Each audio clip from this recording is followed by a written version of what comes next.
बारामती आणि राहुरी विधानसभा मतदारसंघामधील पोटनिवडणुकीच्या प्रचार मोहिमेसाठी भाजपच्या केंद्रीय कार्यालयाने मुख्यमंत्री देवेंद्र फडणवीस यांच्यासह 40 स्टार प्रचारकांची यादी जाहीर केली आहे। ही यादी निवडणूक आयोगाकडे सादर करण्यात आली आहे। मात्र या यादीतील काही नावांची चर्चा सध्या राजकीय वर्तुळात आहे।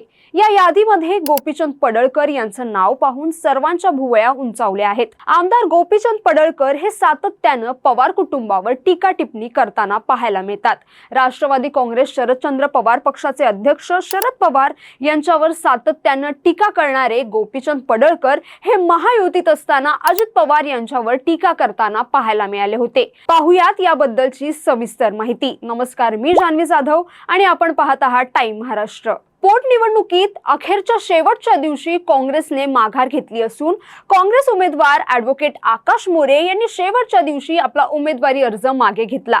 मात्र अद्यापही 23 उमेदवार मैदानात आहे, त्यामुळे येथे निवडणूक होणार आहे हे मात्र स्पष्ट आहे। बारामती आणि राहुरी विधानसभा मतदारसंघांमध्ये होणाऱ्या पोटनिवडणुकांच्या प्रचारासाठी भाजपच्या केंद्रीय कार्यालयाने मुख्यमंत्री देवेंद्र फडणवीस यांच्यासह 40 स्टार प्रचारकांची यादी जाहीर केली आहे। भाजपकडून जाहीर करण्यात आलेली ही यादी निवडणूक आयुक्तांना सादर करण्यात आली। विशेष म्हणजे भाजपच्या या यादीत आमदार गोपीचंद पडळकर यांचंही नाव आहे। पवार कुटुंबियांवर सातत्याने आरोप करणारे आणि टीका करणारे म्हणून आमदार गोपीचंद पडळकर सर्वपरिचित आहेत। तर विधानसभा निवडणुकीत त्यांनी थेट अजित पवारांविरुद्ध भाजपकडून निवडणूकही लढवली होती।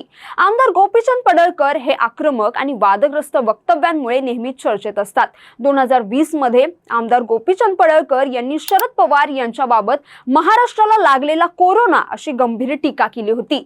याच वक्तव्यावरून त्यांच्यावर गुन्हा देखील दाखल झाला होता। आमदार गोपीचंद पडळकर पवार कुटुंबावर भ्रष्टाचार, जातीवाद आणि गुंडागिरीचे आरोप करत असतात।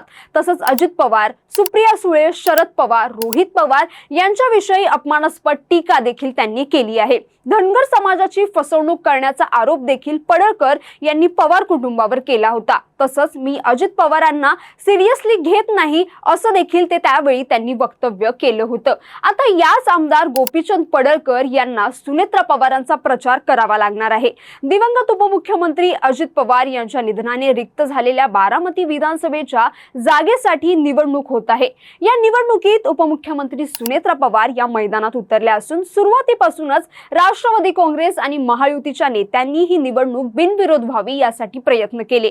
असं असलं तरी या जागेवर काँग्रेसने उमेदवारी अर्ज दाखल केला होता। मात्र शेवटच्या दिवशी वरिष्ठांच्या सूचनेवरून काँग्रेसच्या उमेदवारांनी अर्ज मागे घेतला आहे। असं असलं तरी या सर्व घडामोडींमध्ये अपक्षांनी भरलेला अर्ज माघारी घेण्यासाठी राष्ट्रवादी काँग्रेसकडून जास्त प्रयत्न करण्यात आल्याचं पाहायला मिळालेलं नाहीये।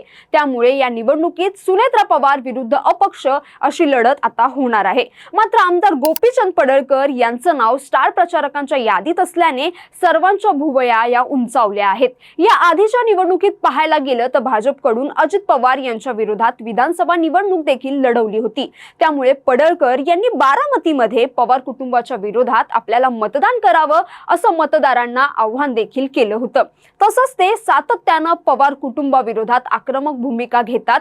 अशा परिस्थितीत आमदार गोपीचंद पडळकर हे बारामतीच्या मैदानात उतरून सुनेत्रा पवार यांच्यासाठी मत मागणार असल्याचं आता पाहायला मिळत आहे। त्यामुळे हा चर्चेचा विषय आता बनलेला आहे। दरम्यान येत्या 23 एप्रिल रोजी बारामती आणि राहुरी विधानसभा पोटनिवडणुकीसाठी मतदान होत आहे। त्यामुळे आता प्रचार यंत्रणेला आणि जाहीर सभांना वेग येणार आहे। त्यामुळे बारामती आणि राहुरी विधानसभा मतदारसंघांमधील पोटनिवडणूक आता अधिकच रंगतदार होताना दिसत आहे। तर तुम्हाला या सगळ्याबद्दल काय वाटतं? तुम्हाला हा व्हिडिओ कसा वाटला आम्हाला नक्की कमेंट करून कळवा आणि अशाच व्हिडिओसाठी टाइम महाराष्ट्राला फॉलो आणि चॅनलला सबस्क्राइब करायला विसरू नका। धन्यवाद।